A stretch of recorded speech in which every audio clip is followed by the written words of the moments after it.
Bonjour, c'est Gilles du site boursicoté.com. Voici l'analyse technique matières premières pour cette journée du mardi 5 novembre 2013. Et nous commençons cette analyse par l'or. Donc l'or qui nous donne un mouvement technique toujours assez intéressant. Nous avons donc le mouvement baissier qui a pris sa source ici sur le test de la résistance baissière moyen-long terme. Depuis ce mouvement, eh bien, nous avons eu donc une attaque assez franche ici de la bolle inférieure, qui n'avait pas eu lieu avant. Depuis la cassure ici, donc ici on était sur une belle dynamique haussière. On fait un premier échec ici de franchissement sur la résistance. On revient sur la moyenne mobile 20. Hop, petit contact ici sur la bolle inférieure. On remonte deuxième test et ensuite on revient ici confirmer. Pression sur la bolle inférieure. On descend ici et là c'est le premier contact qui vient de se faire sur la moyenne mobile 20 exponentielle. Donc là nous avons clairement un changement de flux qui est confirmé alors par plusieurs éléments. On va se réécarter un petit peu, voilà. Premier élément ici sur, si on trace les Fibos donc sur cette tendance directe, ce que nous pouvons marquer c'est que nous avons eu un premier rebond ici sur le 38.2 qui est revenu chercher sur un rebond technique une zone horizontale qui était déjà identifiée, puisque nous avions déjà des points hauts ici sur cette phase. Ensuite on a cassé cette zone, on est venu chercher ici le retracement des 50%, relativement proche ici de cette fameuse zone des 1308 $ l'once. On est remonté ici, on a retrouvé l'ancien 38.2 comme une zone de résistance et puis on confirme ici un contact sur le 1308 $ l'once, donc et le retracement des 50%. Donc sur cette phase, clairement, la probabilité nous donne une poursuite du mouvement baissier, puisqu'on a tout.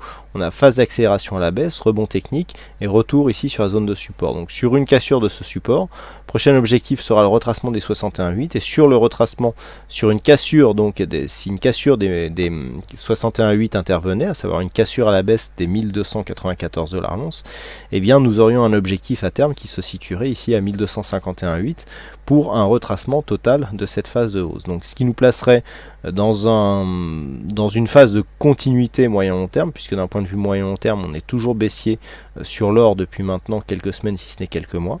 Et le fait d'avoir ce mouvement ici qui vienne casser ici les 1250, eh bien nous placerait dans une certaine continuité. Donc à surveiller comme le lait sur le feu ici cette zone des 1307-1308 $ l'once, et sur une cassure eh bien on surveillerait aussi la zone des 1294 $ l'once. Sur une cassure on viserait 1252.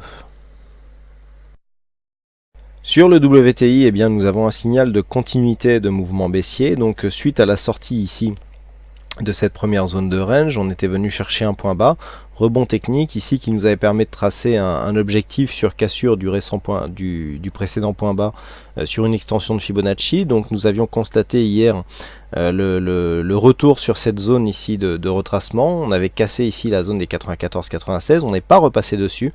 Je vous avais dit que si on le repassait ici dessus durablement, on pouvait avoir un rebond technique en direction ici des 95-96 $ le baril. On n'a pas réussi à repasser dessus et on a même cassé ici l'ancien point bas pour venir marquer de nouveaux plus bas. Donc là on continue ici sur un biais baissier. Les prochains objectifs baissiers à terme se situent à 92 $ le baril, et tant que nous n'aurons pas ici un retour au-dessus des 95 $ le baril, eh bien nous serons toujours ici dans une tendance baissière court terme assez dynamique, donc en direction des 92 $ le baril. Et enfin sur le Brent, eh bien, nous validons la poursuite du mouvement baissier, donc suite à la cassure de cette zone de support à 106 $ le baril que nous avions eu en fin de semaine dernière. Alors la séquence ici est techniquement aussi assez intéressante, puisque nous avons sur cette phase de rebond un retour ici sur une zone de point haut qui avait déjà été significative à 106,50 $. Donc on vient ici, on teste cette zone de support, on la casse, on revient ici en rebond technique sous cette ancienne zone de point bas qui se transforme maintenant en résistance. On voit bien ici cette résistance à 106,50 $ qui s'est déclarée, et puis on revient ici sous donc cette zone qui était précédemment une zone majeure puisqu'elle constituait le bas de l'évolution en range du Brent. On revient sur cette zone, on la casse et là on commence à accélérer, donc avec des indicateurs qui accompagnent le mouvement, à savoir ici on sortait juste de la zone de survente, le RSI stochastique qui retourne, et surtout on a un retournement ici du MACD dans la zone basse de l'indicateur, ce qui nous indique une forte pression baissière. Donc là clairement sur une rupture des 105 $ le baril, eh bien, nous aurons une poursuite du mouvement baissier. Et donc sur une rupture ici de cette zone, eh bien, nous aurions un objectif à 104,20 $ le baril, donc sur la poursuite d'un mouvement baissier, et cet objectif restera valable tant que nous ne casserons pas durablement à la hausse la zone des 106,50 $.